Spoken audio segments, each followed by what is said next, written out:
Hi there, this is Umesh from PiXimperfect, and today we're gonna learn how to perform a fun head swap in Photoshop. Right from the right placement to matching the color and the lighting, we're gonna cover it all. So without any further ado, let's get started.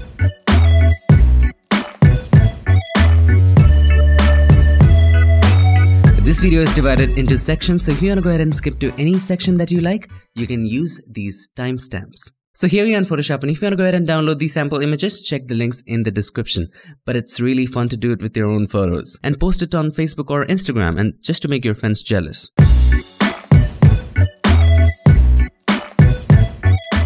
Before we begin, let me give you a little theory that is very crucial for us to understand.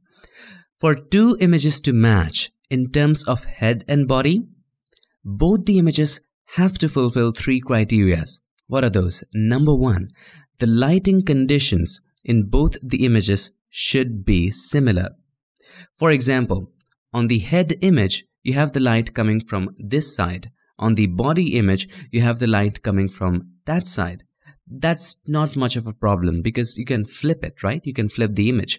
But if in the head image, the light is coming from the top, and if in the body image, the light is coming from the side, well, that might be a problem. The second criteria is, for both the images, the skin tone should be similar. Keep in mind that I said similar. If it's the same, awesome, you don't have to do much. But I don't expect it to be the same. It can be similar. But imagine if the head has a very bright skin, which is not shiny enough, but the body is very dark and shiny. Then it gets very difficult for us to match both of them. The third criteria is one of the most important criteria of all three, and that is the angle. The angle needs to be similar, if not the same. Okay, so if you have your head looking up, just like that, you cannot have the body bending down. It's going to be very difficult for us to match both of these images. So, three criteria. Number one, lighting conditions. Number two, skin tone. And number three, the angle. All these three things must be similar.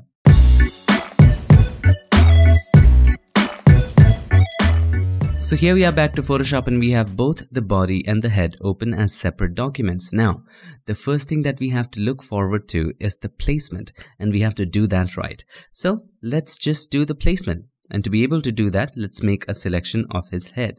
It doesn't need to be perfect. So I'm going to use this tool called the Quick Selection tool, and let's make a selection of his head. All right, looks pretty good. Let's select the ear as well. All right, that's all we need. Right now, there's a couple of areas remaining, and it's over the top. So what are we going to do? We're going to create a mask. So click on the mask button. Now it's non-destructive. We can get the hairs back, get whatever we want, but I'm going to leave it at that. You can just refine it later. Now we can drag this layer and drop it over the body, just like that. Now we can just drag it down, just like this, and we can make it bigger or smaller if we want to. Now what I would suggest you to do, when you press Ctrl or Command D, see the transformation controls? They show up all over, because the image is not just this small. It's not just the head. There are other areas which are hidden by the mask. So what I would suggest you to do is to convert this into a smart object by right-clicking here and choosing Convert to Smart Object right there. Now it's just the head. Now when you press Ctrl or Command D, it's just the head selected. That makes it much more easy. And whenever you want to make some adjustments, all we have to do, double click on the thumbnail.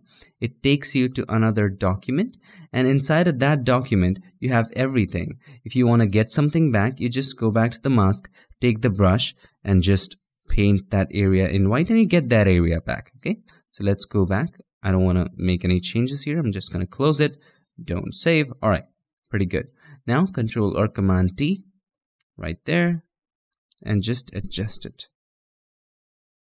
I think the head should be this big, or let me make it a little bigger, just like that. Okay. First of all, let's look over the size. I guess this size should be great. Now let's place the head above his. Okay, now when we place the head, sometimes the head in the background might be bigger than the head you're placing here.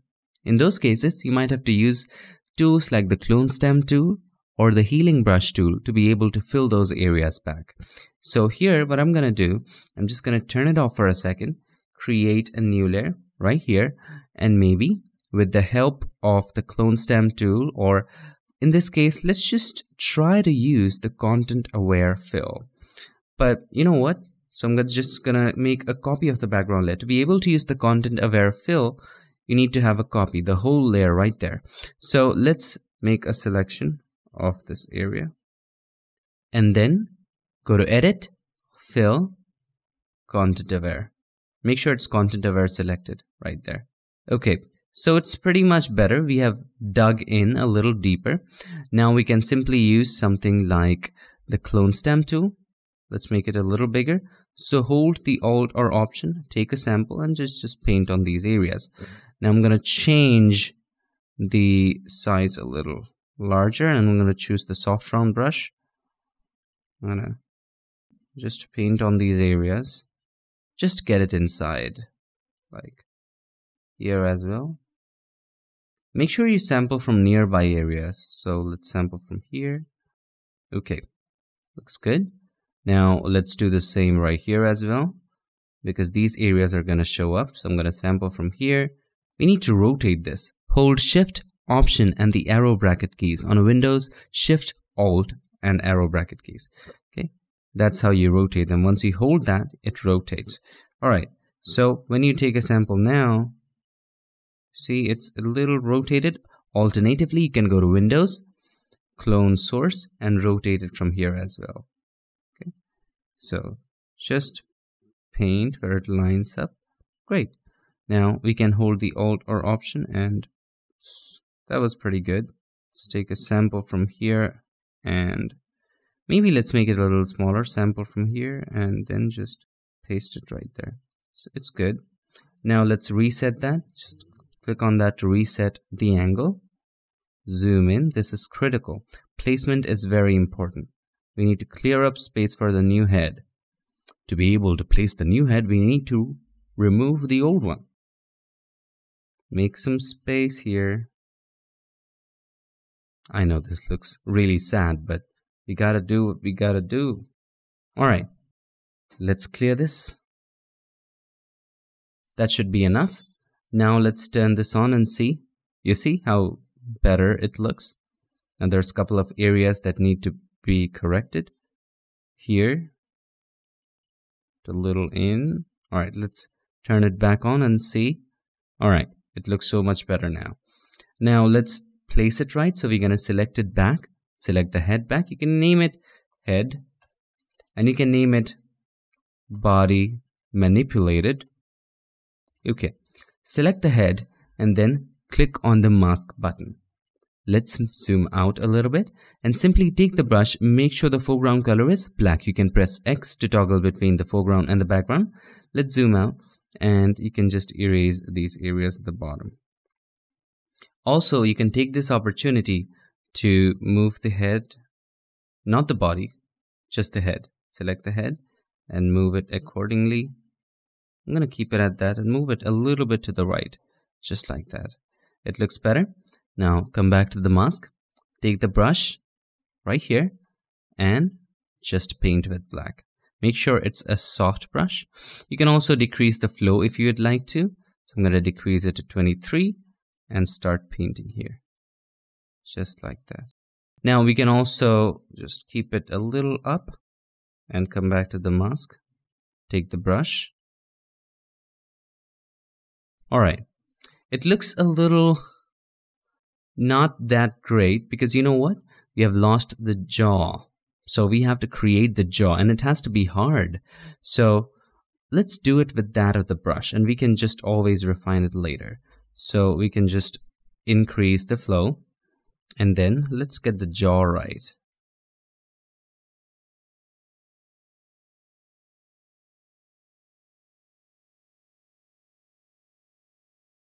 Okay. We need to make it a little bigger.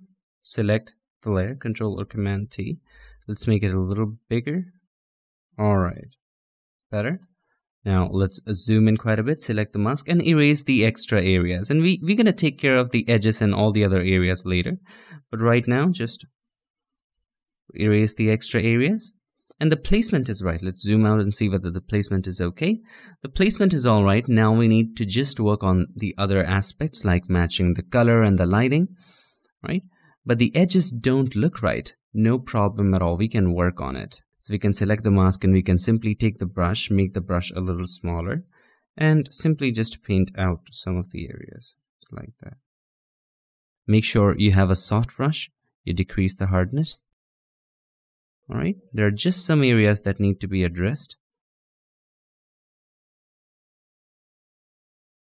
Okay. Now, what about the hair?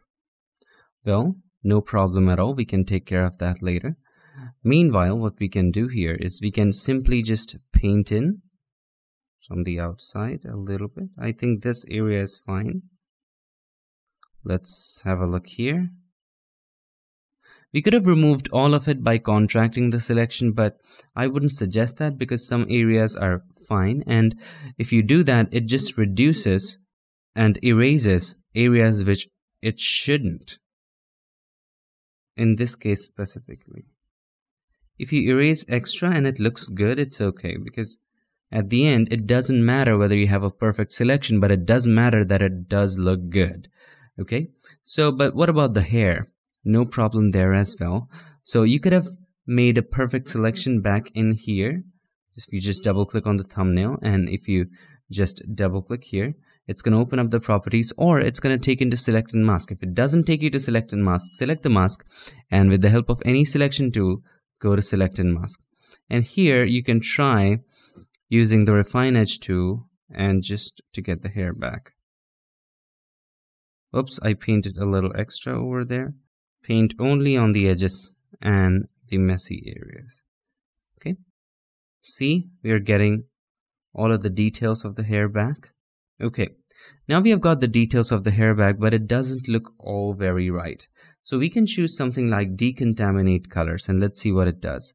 Does it solve our problem?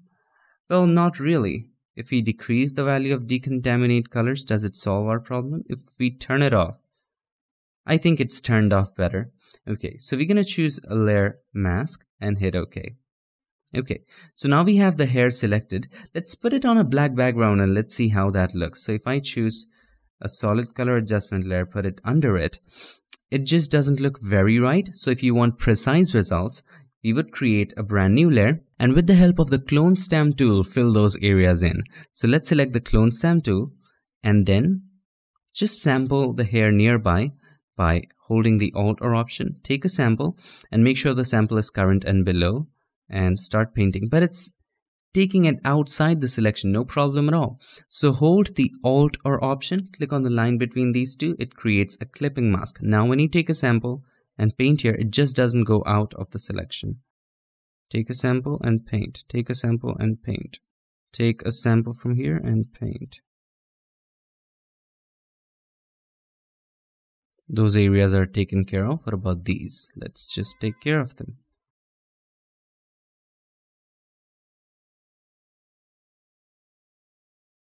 Okay, it looks all right. Now, once you're done, do not forget to delete this black and then go to File and then Save. But before that, let's have a look at the hair. Something is missing. So let's have a look at the mask first. So hold the Alt or Option, click on the mask. There's a couple of areas remaining. So take the brush, make sure the foreground color is white. You can choose the blend mode overlay. That way, it just won't paint outside. So if I choose overlay, make sure the color is white. And then when I paint, it just won't paint outside, right? It will paint on the areas which are brighter than 50% gray and make it brighter. Okay, so let's just, it just won't paint on black areas. It will try to make the gray areas brighter, but it just won't paint on black areas. All right, it looks okay. Let's zoom in here. There's a couple of things remaining. All right, it looks great. Now hold the Alt or Option, click on the mask. Now see, it looks greater. So File, Save. Once you hit that, it will update in this, right? So see, it updated. Now the hair looks fine. Now the selection and everything looks great. Now let's zoom in here. Let's see whether something is missing. So we're going to go back to this mask and probably let's paint in black here. Now it's not painting in anything because the blend mode is overlay. Do not forget to change it back to normal. Let's just get something out of the way.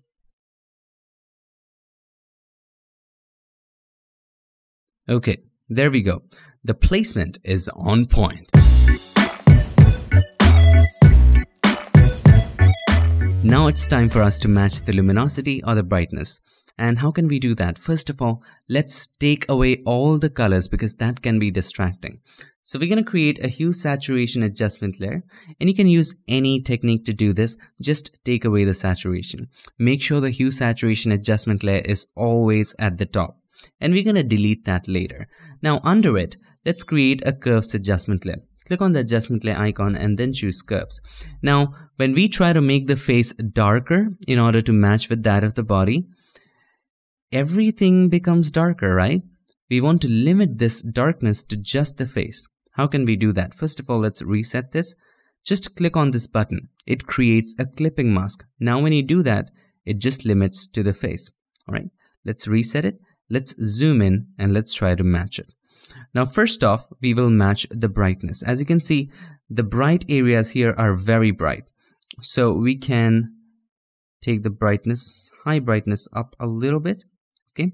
Or we can add the brightness later, the shine later. Let's match the other areas. The midtones are just like that. So we can use the hand tool and we can just click and drag in the midtones.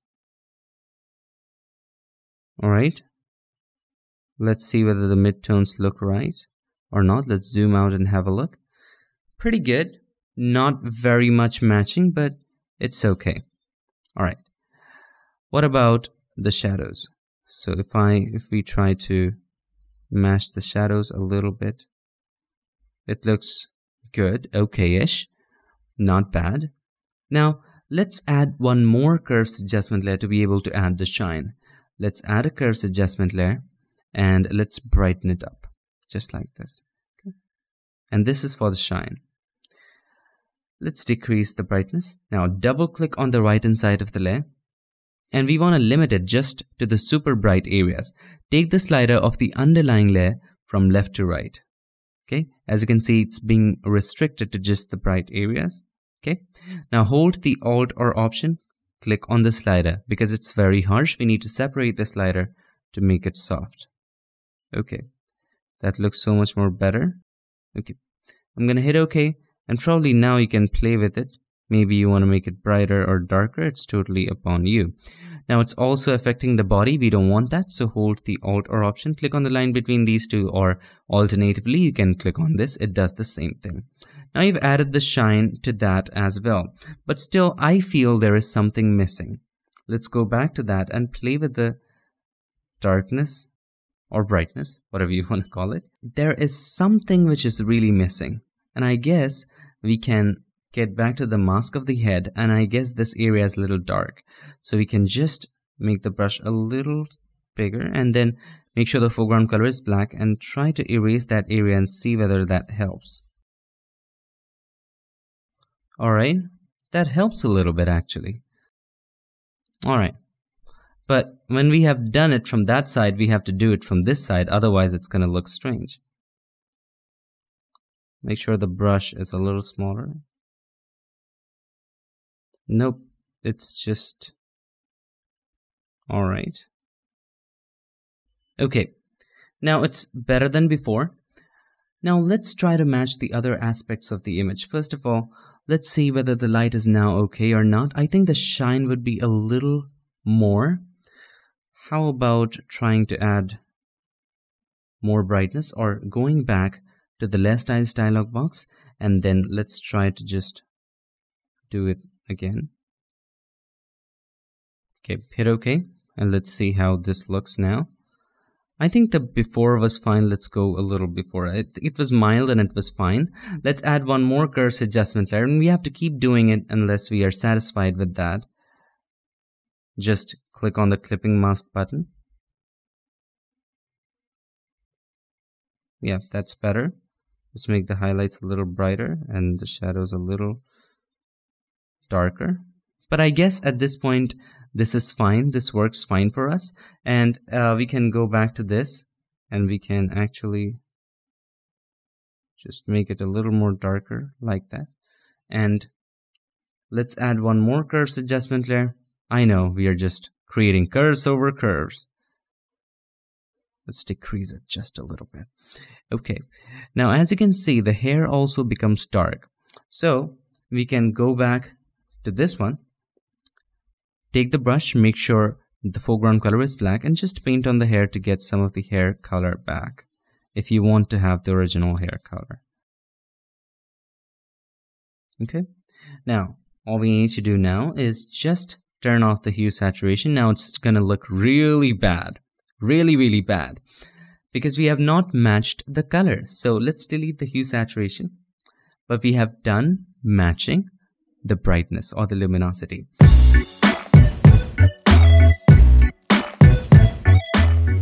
Now it's time for us to match the color. So create a hue saturation adjustment layer. But at this point, you know what I think?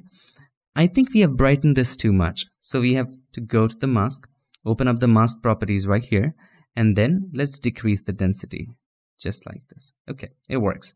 On top of all of these curves, too much curves, we're gonna create a hue saturation adjustment layer. Now at this point, I think the red is kind of too much. So we can easily select the reds, or to be able to have the selection more accurate, we can use the hand tool and click on it. It's going to select the red, but you're going to increase the hue and the saturation all the way to the right. And we will make sure all of the face is selected. So we will expand the range from the sides, okay, to cover more and more. Okay, so the range is now expanded. Let's bring these back to 0 and make sure you click on this button, create clipping mask button. And now let's play with it. Let's just simply try to decrease the saturation and see whether that helps. Yeah, that actually helped. It did. And maybe just decrease the lightness. That's helping as well. So just play with these two and we'll be fine. Maybe we're gonna play with this a little bit, a touch. You can also scrub over the name. You can also hold the option while you scrub over this. It makes tiny adjustments. Don't overthink it. Just do it. Alright, this looks alright, but it looks a little yellowish. This looks better, right? So let's zoom out and have a look. It looks better than before, okay? Now, do you think the color is matched? At this point, I would highly suggest that you take a break and get back to the image. Most of the times we make mistakes because we get too engrossed in editing the image that we lose our sense of sensing the colors and the lighting. So take a break and then come back. Now when I look back at this, I think I have to decrease the saturation even more, just a touch. Also again, when I look back at this, I think it's too yellow, so let's go back to hue saturation and go back to reds. It's gonna switch to master, but you gotta go back to reds, and then you will play with the hues to make it a little more pinkish. Let's take it a little to the left, like that. Or let's go -2. Let's just dial it in here. -2, not 2, -2. Okay. Alright, now let's zoom out, and we can always adjust it later. It's all adjustment layers.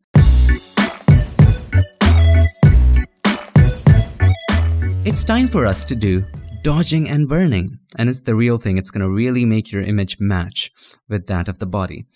So let's create first of all a curves adjustment layer, okay? And let's create a dodging layer. Dodging is brightening, okay? So let's take it all up just like that. Select the mask, press Ctrl or Command I.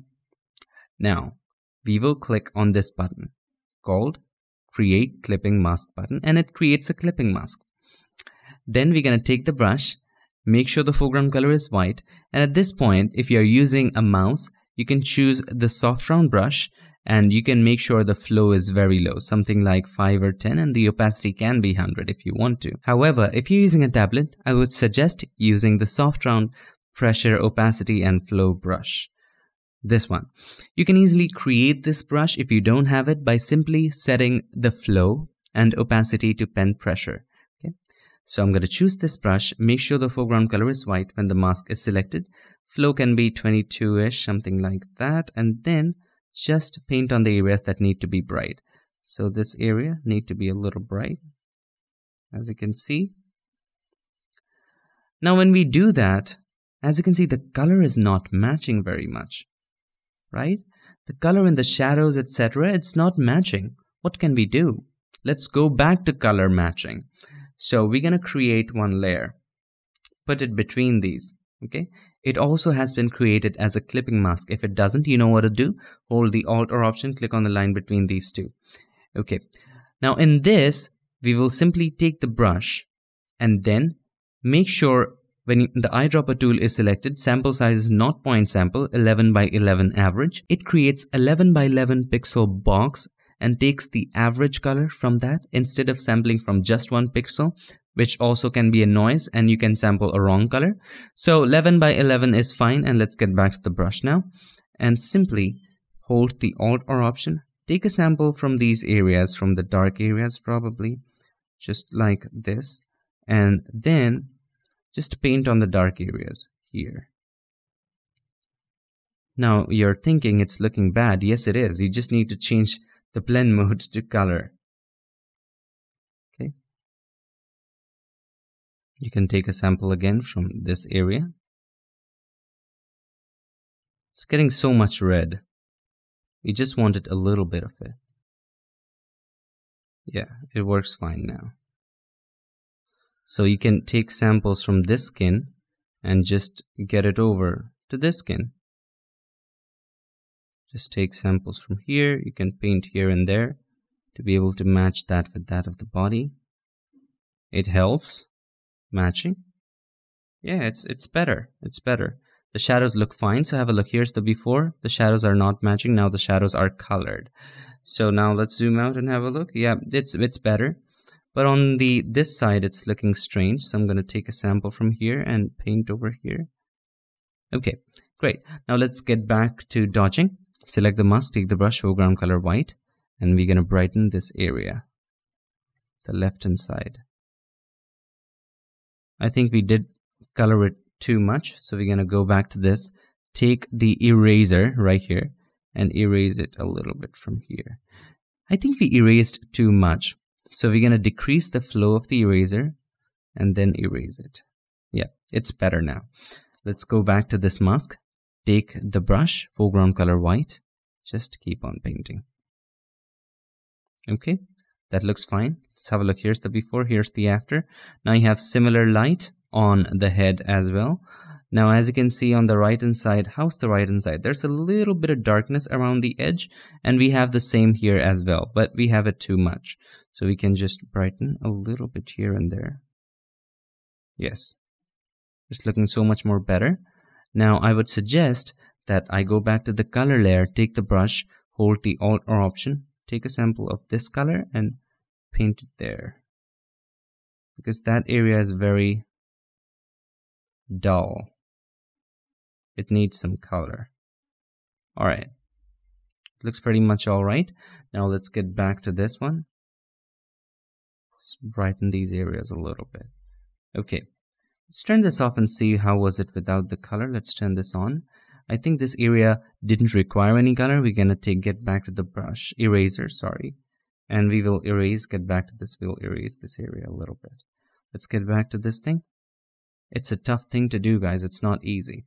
Now let's just brighten some other areas as well. See what a difference it makes in matching these. Okay, so now we have painted a couple areas. Now it's time for us to do a little bit of burning. So we're going to create a curves adjustment layer one more time, and we're going to take it down just like that. And select the mask, press Ctrl or Command I. Now hold the Alt or Option, click on the line between these two, or click on this button. They both do the same thing. And simply take the brush again, this time foreground color white again, not this time, every time, because we want to reveal those, and just darken some areas. Now the areas that we are darkening are lacking some magenta, so I'm going to go to green and decrease the green right there. And select the mask, take it black, and I think it's too much magenta over here. Alright, it's great. Let's have a look. Here's the before, here's the after. Now it's much more matching. Probably we'll have to add a little shadow there. So we're going to create one more curves adjustment layer, and we don't have to create a clipping mask here. So we're going to just take it down like that. Press Ctrl or Command I, and then just zoom in quite a bit. Take the brush, foreground color white, and start painting over here. And you can take this down actually. Drag it and take it down like that. Just below the head and above the body. Okay. And now we can paint. You can control how dark you're gonna make it. This darkness is fine. Let's zoom out and see. Yeah, this is fine. Now you're gonna take the brush, select the mask, black foreground color, and just erase the extras. Okay, there we go. Let's zoom in, zoom out. Okay, it looks pretty legible.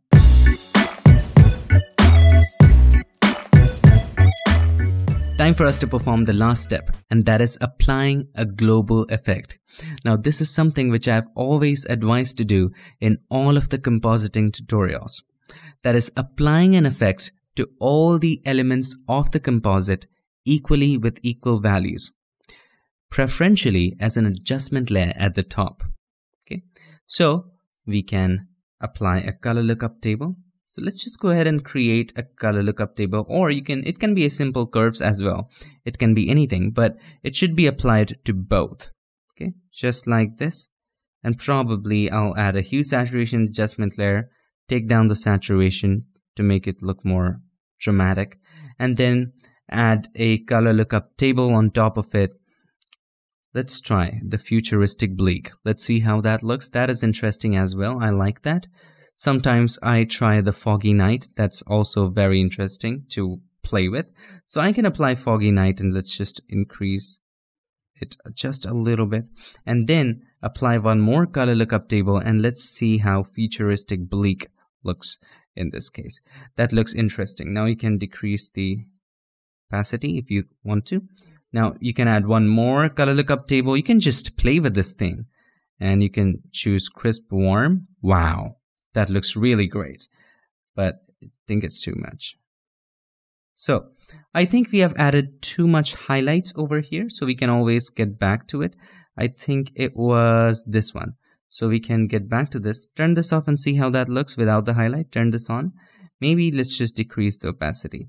You can also decrease the opacity from here, just dragging over the text.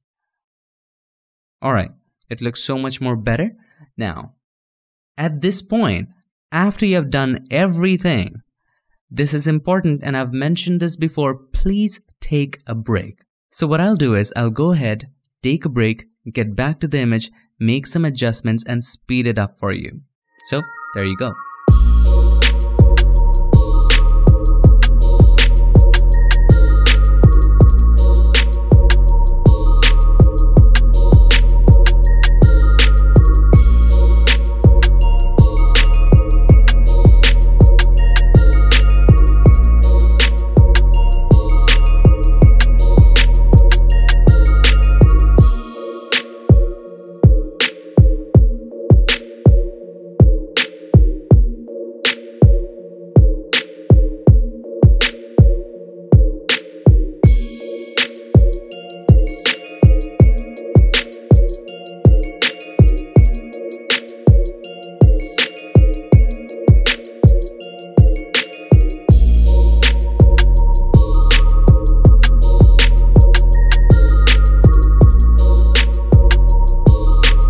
That's the recipe to perform the perfect head swap in Photoshop. All we need to keep in mind are the criterias for the head and the body image.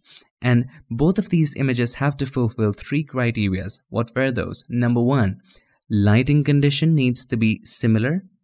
Number 2, the skin tone needs to be similar, if not the same. And number 3, same goes for the angle. The angle is one of the most crucial criteria that both the images need to follow. And after that, we first look after the placement. Then we match the brightness.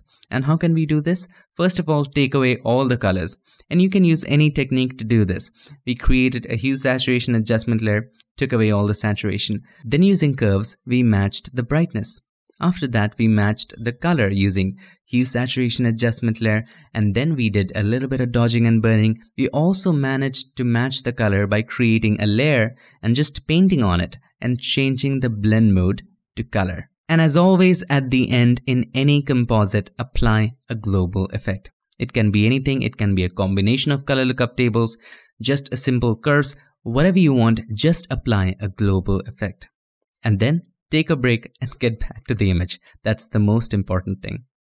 So that's pretty much it for this video. Hope this video helped you, and if it did, make sure to give us a like, and also don't forget to subscribe, and not just subscribe, ring the bell so that you don't miss any other future tips, tricks or tutorials. I would like to take this moment to thank all these nice and amazing people for supporting this channel on Patreon and helping keep PiXimperfect free for everybody forever. To know more about Patreon, check the link right here or in the description. If you're a PiXimperfect Patreon family member, you do get access to some rewards and perks, and one of the reward is being able to download the project files or the PSD files of most of the tutorials, and one of them is this one. This tutorials PSD is also available for our Patreon family members. So do consider supporting PiXimperfect. It also helps us create free videos for you. Thank you so much for all your support. Thank you for watching. I'll see you guys in my next one. Till then, stay tuned and make sure that you keep creating.